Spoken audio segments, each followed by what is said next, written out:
So I got a funny error over here, so I'm going to restart what I'm doing, but I am going to define a list, and the way that you do that is the way that you define any variable. Let's just call this cars, and say cars equals to, and then let's come up with a bunch of different cars. So I have a Passat, whoops, and we want to put commas between them to separate them. My partner drives a Prius. And then, let's see, I guess one of my favorite cars is the M2 BMW. There we are. I'm not a car person. But we have a list of cars, and so I can get rid of this old string. In the previous for loop, we had for letter in string. What I'm going to do now is for entry in, I'm going to say in cars. And I'm going to make it so that we just print each of the entries first. That'll be our first task. So I want to refactor that, and then for entry in cars, let's just print the entry. And let's see what that does. So that works. That gives us just a very basic, each of the items in the list. So it's similar to the way that, a string works. We say for letter in string, it goes through each of the letters and it prints them out. Same thing here for entry in cars, and it prints it out. And so you can use the more complicated for loop for this as well. For I in range, and again, you can do the length of cars, like that, and print entry.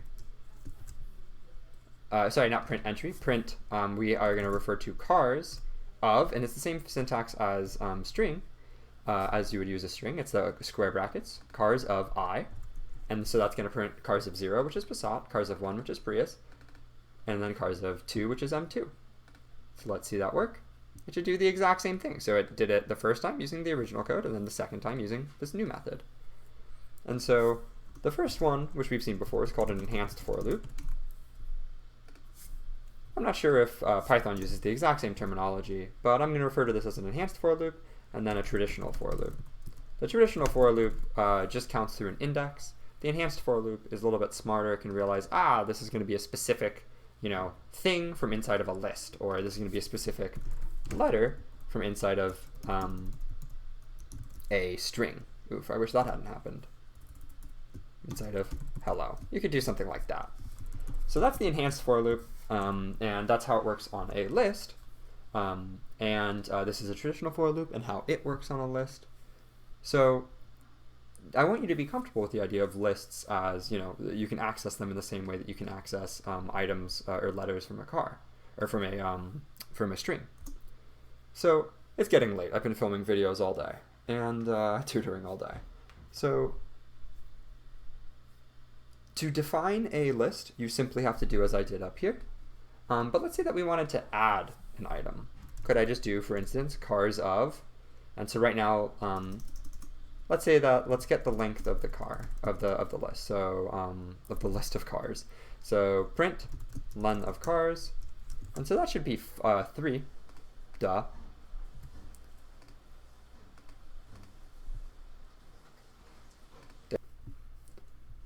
So if I want to add an item to this list, let's see if I can reference the length of the list. So I know that it's length 3, so let's say cars of 3, since this is going to be 0, this is 1, and this is 2, let's just set that equal to something.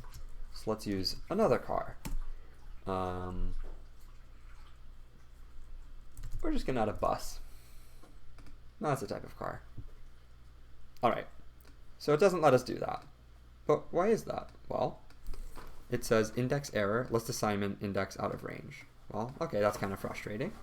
But that's fine, because that means that, it's trying to protect us from accessing items in the list that aren't there.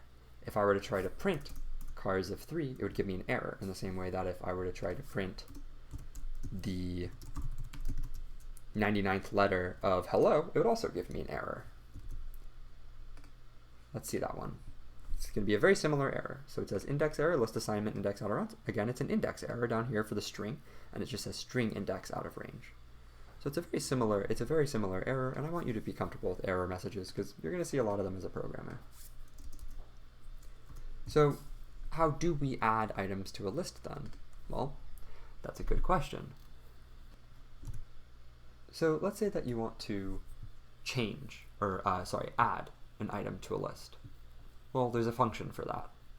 And so the syntax is something like this. You can type cars, or the name of your list, and then the word append, and then the item that you want to add, or to append, meaning add to the end. So let's add the bus that way. And there we have it. It actually doesn't show that it works. Let's try that again. It doesn't crash, so I assume that it works. But again, let's create a for loop just to test it. For entry in cars, print entry. So this will print all of the entries. Boom, it now has bus. Awesome. Let's add a few more. Cars.append. I'm trying to think of Corvette. There it is. My neighbor has some cool cars. There we are. So let's also get the length of that list now. So cars, and then, remember, so it has to be the length of cars like that.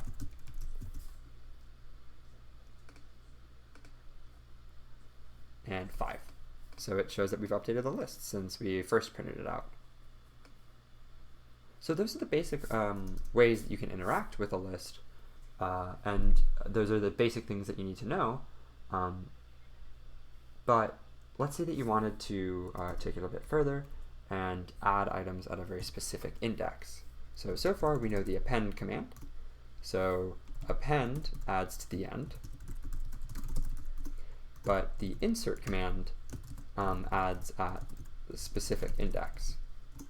So if we do cars.insert 1, bus, then it's going to insert bus before Prius and then shift everything else to the right. So let's get back that loop that we had for entry in cars, print entry. So we get Passat, and then bus, and then Prius, and then M2. Just like that. So insert allows you to insert at a specific index.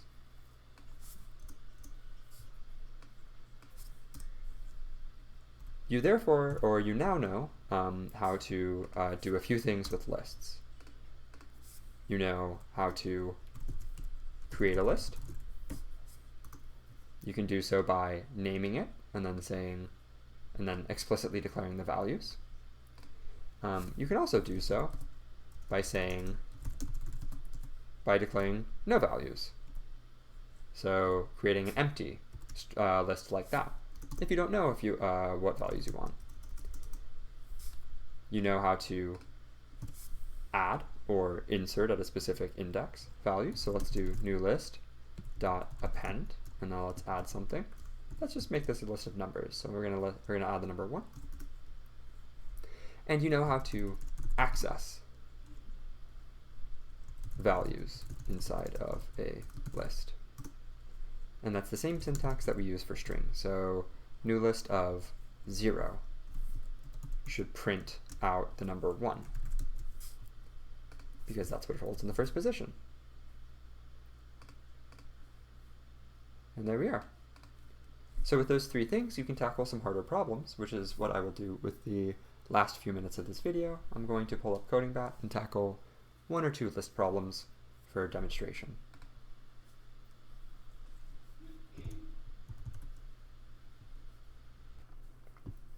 So let's move over to CodingBat, and they have list 1 problems, but let's go down to list 2. These are some harder problems, and so I'll get to show off a little bit more material that might help you.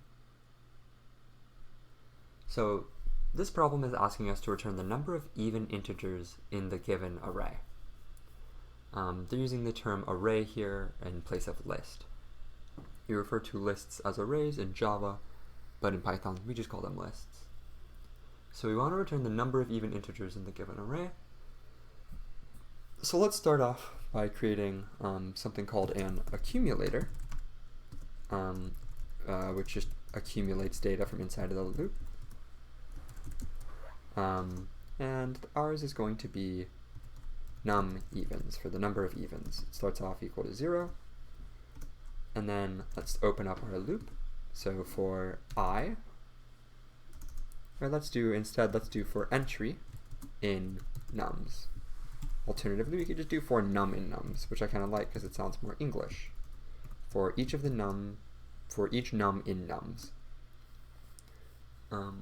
So for num in nums, we want to check to see if num, and so they tell you how to get the remainder up here. It's the modulus operator. What modulus does is it returns, it computes the remainder. So 5 mod 2 takes 5 divided by 2, and it gives you the remainder. So if you mod something by 2 and it's 0, that means it's even. That means it's evenly divisible by 2. So we're going to check to see if num divided by 2, or mod 2, is equal to 0.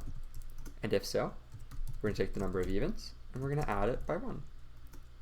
If not, then we're going to do nothing. So I don't even need an else statement here. I'm just not going to do anything. And then at the end of this code, I'm just going to return num evens. Let's see if that works. And it looks like it. There you have it.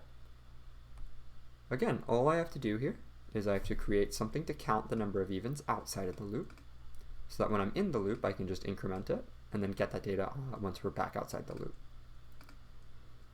And the only way that, I'm really just using the list here. They can pass any list through. That's how CodingBot works. They pass any list through, and I'm just going to deal with that data.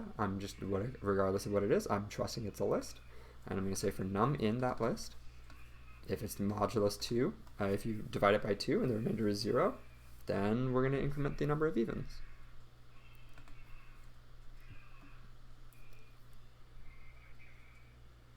And so this one's a little bit more complicated, and it makes me want to go back to list 1 just to tackle some of these easier ones. And just to show you some of the things that, some of the ways that ways in which this can be a little bit easier. Because I like to jump into the hard stuff first usually. So let's tackle an easier one and end on a good note, and on a high note.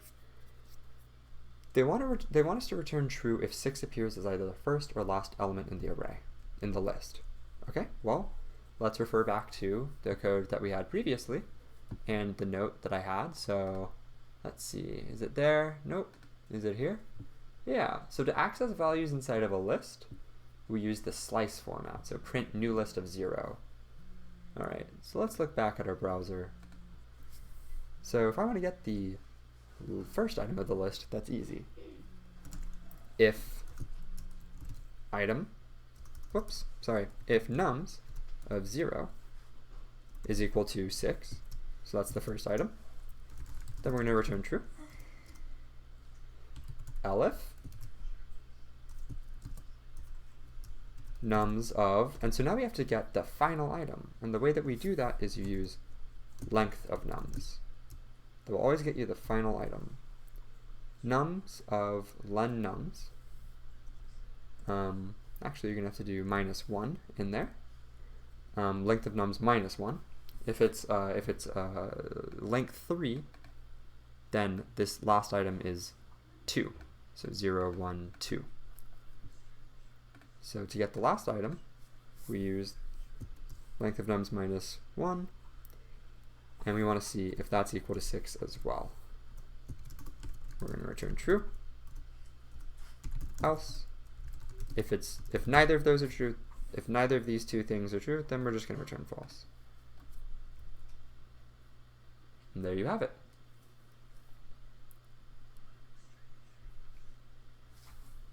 So that's the sort of proof of concept for the things that we learned to do with lists, and I'm excited to see what you all will do with lists in future classes.